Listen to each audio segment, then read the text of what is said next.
What is occupational therapy? Do you help people get a job? Are y'all physical therapists? Do y'all help people? What do y'all do? Well, I'm glad you asked. So, occupational therapy is a profession that helps individuals across the entire lifespan from birth all the way to end of life. And we help those individuals gain healthy habits and try to get them to be as functionally independent as possible, whether that's through bathing, dressing, doing anything for themselves. We try to get them as independent as possible. And we want to help them regain those skills necessary for those occupations. So that is just a very, very small definition of what occupational therapy can do. It's a very broad profession, and that's the reason why I love it so much, because you can help, honestly, anybody. The simple things that we take for granted, occupational therapy can provide that meaning back into your life, and we can try to help you get back to the occupations that are meaningful to you. Okay. So I'm very passionate about occupational therapy. I've just completed my second semester of OT school, and it's been a lot, but I've learned so much, and I just want to be able to share with anybody who's interested in OT or are trying to figure out, is OT the right fit for me? I want to make a whole series about occupational therapy. So if you're interested, just stay tuned, okay? So the university that I'm at, their approach is very hands-on. They're very interactive with their learning styles. So my first semester, I had Foundations of Occupational Therapy, and in that course, we learned the history of occupational therapy, the different models and theories related to occupational therapy to help guide practice. And in that class, you really get a strong understanding of what occupational therapy means to you and to other people. I took Musculoskeletal Fundamentals of Occupational Therapy lab and lecture, and in that course, we actually got hands-on experience. We were honored the opportunity to be in a cadaver lab. We were able to look through and figure out different muscles, and we learned different innervations and why things happen, and it was just a very hands-on learning experience. So if you're afraid of cadavers, if you're gonna come into this program, you're gonna have to get used to it real quick, okay?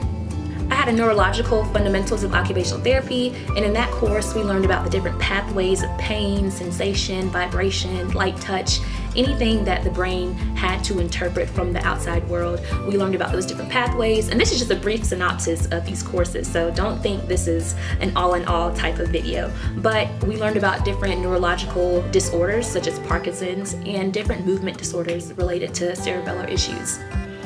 And next we had a therapeutic interaction class. We learned the concept of using your therapeutic use of self.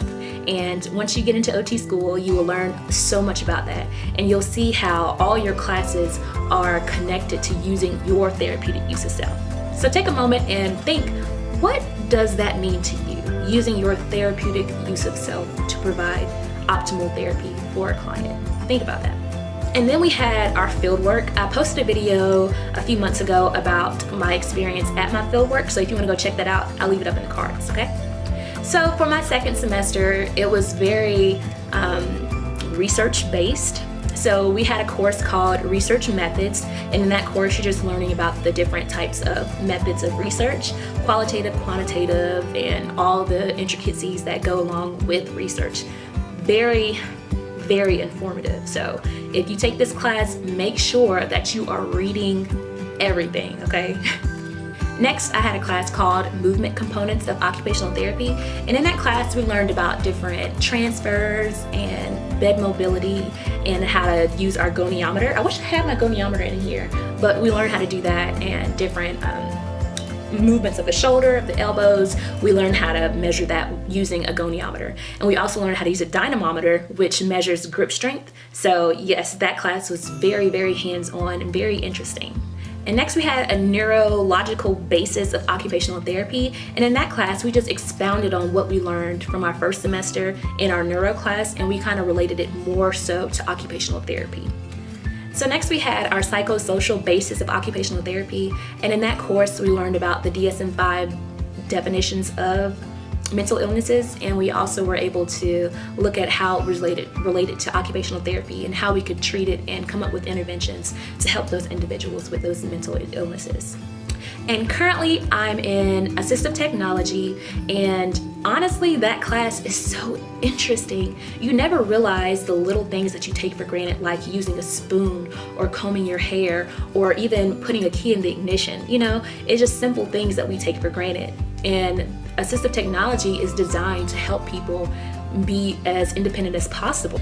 And now I'm in a pediatric course where we're learning about the development of children. I ultimately want to work with children long term. I have some career goals related to children, but this class is certainly very interesting to me and is directly related to where I see my career going. And for summer session 2, we'll be taking an evidence-based practice, and in that course we'll be learning about how to find evidence-based practice, because that's what occupational therapy is grounded in, evidence, and it's important to be able to learn how to access that information. Okay, so overall, OT school has been very interesting. I've learned so much, and I just love my university's approach to teaching us OT. It's very hands-on. Not many universities allow you to get into a cadaver lab and actually be able to learn and touch and feel and be able to really see those connections in an actual human being's body. So that's very cool. And we have competencies throughout the entire semester. So at a certain period where we've gone through a few chapters, we are then asked to apply that knowledge in an actual real life scenario. So we're put into a virtual hospital. We have to be able to treat our patients, and we had one at the beginning of the semester for movement, where we had to talk with the patient about bed mobility. We had to adjust the wheelchairs, the height of the beds. We had to use our goniometers. We had to test for spatial relations and proprioception. So it was so much. It was so cool. At this point, it's all in God's hands. I've done all I could do. I've done all the studying that I could do. So I'm feeling really hopeful for today. All right. And I have a big announcement to make. I will be going to Ecuador for my pediatric fieldwork this semester, and I am so excited, okay? I'm just so excited. I'm gonna try my best to vlog the entire experience, but if I can't, I'm sure you guys will understand why I can't. But yeah, I'm just very excited. I'll be there for 10 days, and I'll be in a nonprofit pediatric clinic in Ecuador. So I can't wait to bring you guys along, okay? So if you have any questions, comments, concerns, anything, make sure you put them down there in the comment box. Make sure you like, comment, subscribe, share, do all of that. I really want this to be an interactive series with you guys. So yes, peace, love, and occupational therapy. Bye.